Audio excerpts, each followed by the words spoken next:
So Jalen Brunson is on the Fanatics Fest, and he gets asked a question. But he gets asked a question if he pitched to LeBron James for him to come to the New York Knicks.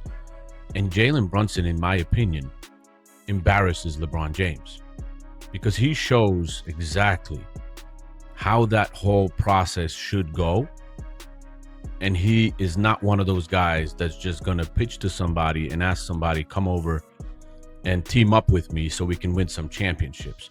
Jalen Brunson just put LeBron James' way of doing things under the spotlight on live TV, and not enough people are talking about how big that moment really was. While so much of the sports world keeps celebrating the superstar team-up era, the newly crowned champion gave an answer that challenged that entire mindset in just a few seconds. We need to break down exactly why this moment grabbed so much attention. Drop your thoughts in the comments right now. Are you rocking with Jalen Brunson's old-school competitive mentality, or do you still believe the super team era that LeBron James helped popularize is better? Jalen Brunson gets asked a question, like I said, if he made a pitch to LeBron James to come and join him in New York. And Jalen Brunson's like, all right, guys, you're going to love me for this one. I'm not pitching anything to anybody, basically. We got people in the front office, and they can do whatever they have to do to build a team that can win again or can win or whatever. But he literally shows by his comment that he's not one of those guys that's going to go after any player, LeBron James or anybody else, to try to join forces to win championships. He wants to beat the competition. Let's talk about what happened at Fanatics Fest, because it was a perfect example of how a true leader handles the spotlight. Brunson was sitting on stage with Shannon Sharpe and Chad Okocinco, still wearing a cast after hand surgery, when the conversation turned toward his future and the Knicks. Even while recovering, he looked completely relaxed and confident. Okocinco threw out a direct question about a high-profile superstar who was available in free agency. He wanted to know if Brunson had already picked up the phone and started trying to convince that player to join the New York Knicks and help build another star-packed roster. You back in the gym already. The thought process of wanting to repeat again. Obviously, the pieces you guys have right now are excellent, right? But you can always add more. Right. You know, it's like cooking food. Ain't nothing wrong with adding a little seasoning to it. Did you pitch to a certain player who's in free agency right now who has yet to decide where he wants to go to probably come to New York? I'm just asking. You guys want to know? You guys want to know? All right. Yeah. You guys are gonna love me for this. I got asked this question recently, and I answered it perfectly, truthfully. My job is to go out there, dribble the ball, put the ball in the hoop. Yes. Try and play a little defense. There's people who are above me that make jobs who determine who's on the team and who's not. So I leave the pitching to them. Brunson's answer was short, simple, and impossible to miss. He smiled at the crowd and even said they were going to love what he had to say. Then he explained that his job is to dribble the ball, score, make plays, and do everything he can on defense. Building the roster, making player decisions, and handling those conversations belongs to the executives upstairs because that's exactly what they are paid to do.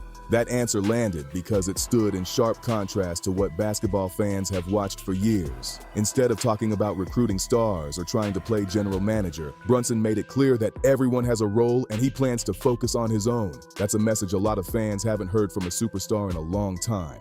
For well over a decade, many of the league's biggest names have often been connected to stories about players talking behind the scenes, building friendships, and exploring opportunities to play together. Every offseason seemed to bring fresh rumors about who might join forces next. Brunson's response pushed back against that entire conversation without needing a long speech or dramatic explanation. Here is the face of one of the NBA's biggest franchises, fresh off leading his team to a championship as the clear #1 option, and he had every chance to step into the role of recruiter. Instead, he completely shut that idea down and stayed focused on what he believes his responsibility is. What a perfect freaking response.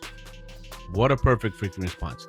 A response like that, and Anthony Edwards saying, you know, if you're looking for the new face of the NBA, could as well be Jalen Brunson, because you probably need a championship under your belt to be the face of the NBA, and he just won one as the main guy. So if Jalen Brunson is the face of the NBA or one of the faces of the NBA, I am super glad to see him and his approach and to see the direction that the NBA is going in.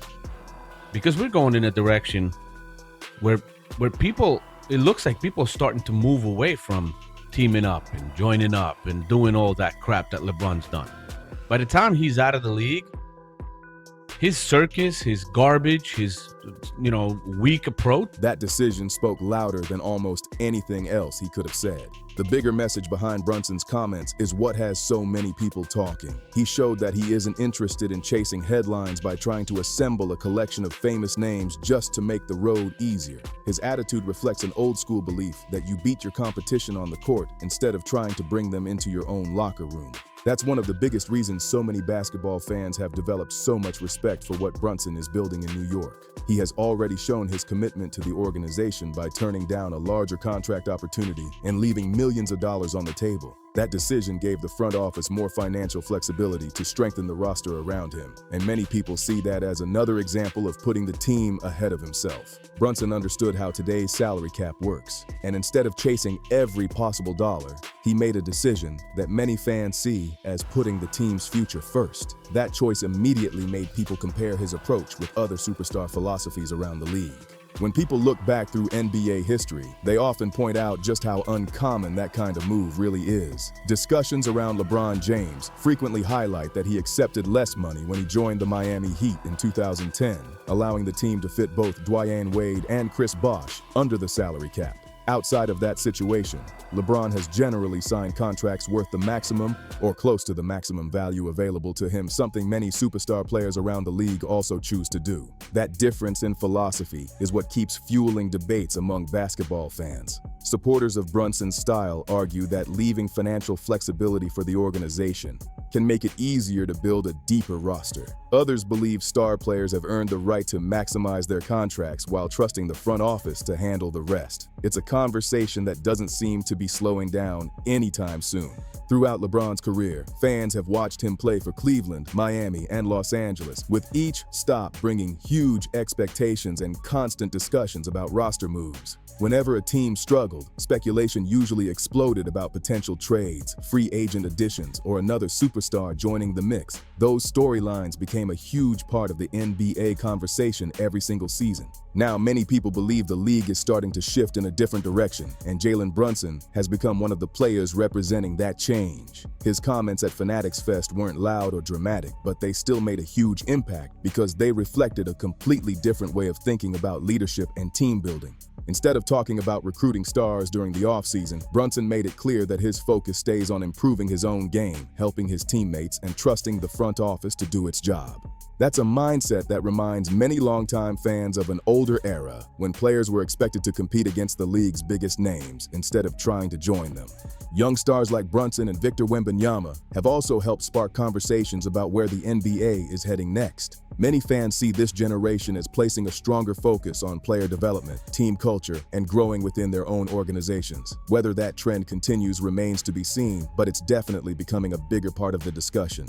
Meanwhile, sports media continues covering every trade rumor, free agent meeting, and superstar partnership because those stories naturally generate huge attention. That's why Ochochenko's question seemed designed to get people talking about another possible blockbuster move involving the Knicks. Instead of feeding into that speculation, Brunson gave an answer that quickly shifted the conversation. He basically reminded everyone that his responsibility is playing basketball, while roster decisions belong to the people hired to make them. It wasn't flashy, but that straightforward response stood out because it felt different from what fans have become used to hearing. If this mindset keeps spreading across the league, the NBA could look very different over the next several years. Team-building discussions may become less focused on superstar recruiting and more focused on player development, roster balance, and long-term stability. That's exactly why Brunson's comments created such a strong reaction and why so many fans are still talking about them. Under the NBA's current collective bargaining agreement, building a roster has become much more complicated. Teams that go over the second tax apron can face major restrictions that limit their flexibility. That means if a franchise commits huge money to multiple stars, it can become much harder to add quality role players or make certain roster moves later on. Those financial rules have completely changed the way championship teams are built. Many fans believe the old super team formula isn't nearly as effective as it once appeared because keeping enough depth around expensive stars has become a real challenge. Front offices now have to think several steps ahead instead of simply collecting the biggest names available. The teams finding success today are often the ones with strong chemistry, balanced rosters, and players who fully understand their roles. They invest heavily in their franchise player, while also making sure the supporting cast can defend, move the ball, and contribute every single night without needing all the attention. A lot of people point to the New York Knicks as an example of that approach. Their roster has been built around teamwork, depth, and players accepting responsibilities on both ends of the floor.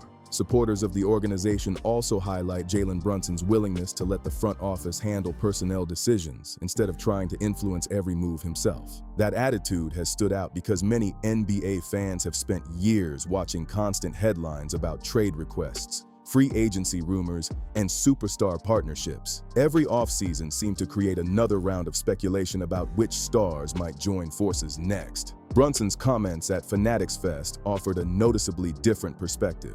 Some critics have argued that player influence over roster construction has grown significantly during the past 2 decades, while others believe superstar involvement is simply part of today's NBA. Either way, conversations about player empowerment have become one of the defining stories of the modern era. LeBron James has often been at the center of those discussions because of the attention surrounding his career decisions, including his move to Miami alongside Dwyane Wade and Chris Bosh. Reports over the years have suggested those players discussed the possibility of teaming up well before the move eventually happened, and that decision helped reshape how many fans viewed superstar partnerships around the league. Since then, several organizations have tried building around groups of established stars, with mixed results. Some teams captured championships, while others struggled to create lasting success because of injuries, salary cap challenges, or roster imbalance. That's why the debate over the best way to build a contender continues today. Brunson presents a different image that many fans have embraced. Instead of making headlines with public recruiting efforts or fueling constant speculation, he appears focused on improving his game, working through injuries, preparing with his teammates, and trusting the basketball operations staff to build the roster around him. That straightforward approach has earned him plenty of respect. As conversations continue about who will become the next face of the NBA, many people believe the discussion should involve more than popularity or social media numbers. Leadership, consistency, winning, and the ability to elevate a franchise all play an important role in that conversation. Anthony Edwards recently shared his own view by saying that becoming the true face of the league means winning a championship as the team's clear #1 option. That's another reminder that, in the end, performance on the court is still what carries the most weight when fans judge greatness. Jalen Brunson has already given fans plenty of reasons to respect the way he approaches the game, and many believe he has done it without taking the easy road. If this is the direction professional basketball is heading, then the future looks incredibly exciting. More fans are starting to appreciate teams that win through chemistry, preparation, smart coaching, accountability, and players fully committing to their roles instead of constantly chasing the next blockbuster partnership. Brunson's response on live television wasn't just a simple answer to a recruiting question. To many fans, it represented a completely different philosophy about leadership and competition. Rather than stepping into the role of recruiter or executive, he made it clear that his focus is playing basketball, trusting his teammates, and letting the front office handle roster decisions. That message stood out because it felt refreshingly straightforward. Whether you agree with that mindset or not, one thing is certain: his comments sparked a huge conversation across the basketball world. Fans will continue debating the best way to build championship teams, but Brunson's answer reminded everyone that there is still plenty of respect for players who simply focus on competing at the highest level every single night. Now I want to hear from you. Do you think more NBA stars should take the same approach as Jalen Brunson, or is player recruiting just part of today's game? Drop your opinion down in the comments because I want to read what you think. If you enjoyed this breakdown, make sure to smash that like button, subscribe to the channel, and share this video with other basketball fans so they can join the conversation too. Thanks for watching, and I'll catch you in the next one.